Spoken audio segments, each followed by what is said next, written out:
Hey guys, and welcome back to the channel. Now in today's video we're going to be talking about top tips you can use to stay productive. Now the first key tip to being productive is to focus on the hardest and most important tasks first. Doing so reduces your chances of procrastinating or only doing easy work.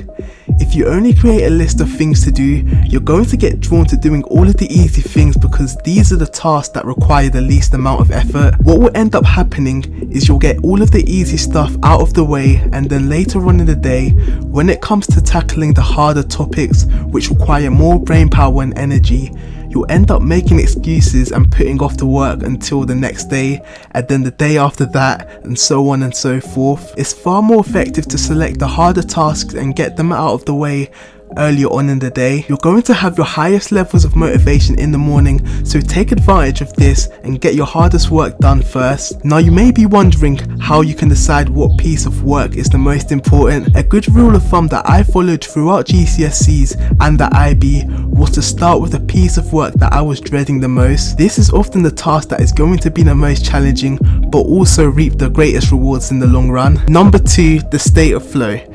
The state of flow is defined as a sensational feeling where one becomes fully immersed in a task and is able to do optimal work. It's often reached when we are doing challenging tasks such as training or studying, as opposed to when we are relaxing.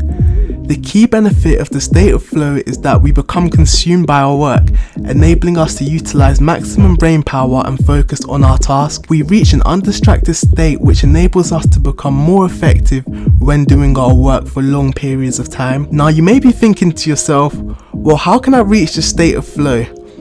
Honestly, it's not actually that hard. It often only takes around 20 minutes of productive work to reach this state. However, there are a few key things to consider.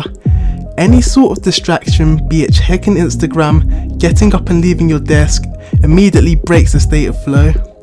It's therefore crucial that we remove all possible distractions when attempting to reach the state of flow.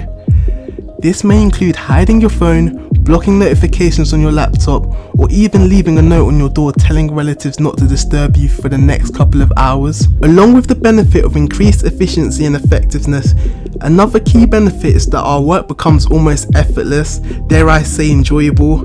This can really motivate us and keep us productive in the long run, which brings me on to my next point. Now when it comes to getting stuff done, momentum and productivity go hand in hand. How many times have you done nothing all year, but then during exam season been able to study 6 hours a day, every day, for an entire week? It's all thanks to momentum. You see, often the biggest obstacle to being productive is just getting started. We find it so difficult to sit down and get our work done because we live in a world full of technology and situations grabbing our attention. However, when we do finally sit down and get our work done, we realise that it isn't actually so bad. And when we do this day after day, such as when preparing for an end of year exam, we build a little bit of momentum every single day. This momentum adds up until we no longer feel that sense of resistance pulling us away from our work. Think of yourself and momentum as a train at a station.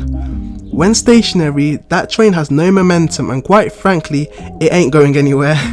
However, once we take off the brakes and begin to apply just a little bit of thrust, that train begins to pick up speed, then it begins to go a bit faster and even faster until eventually that train is going full speed and nothing, not even a brick wall, is going to stop that train. We're all trains trying to reach our goals or our final destination, and once we reach top speed, nothing can stop us.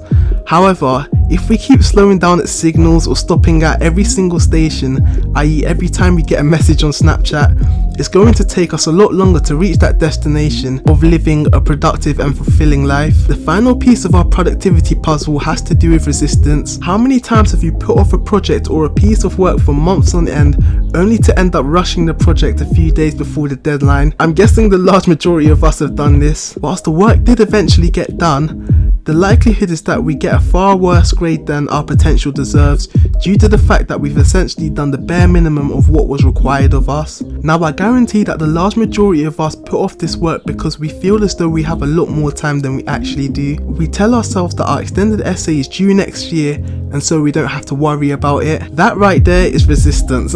Resistance disguises itself in many secretive ways, constantly persuading us to avoid or put off what we need to do. Now that we know what the problem is, How can we go about changing and fighting this resistance on a daily basis? The key is to identify it.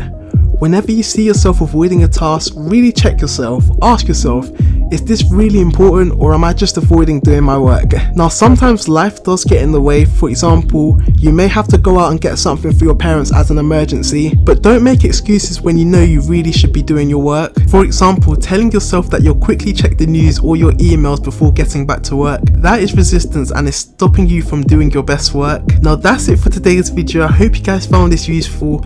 Let me know down below your top productivity tips, and yeah, I'll see you guys in the next one.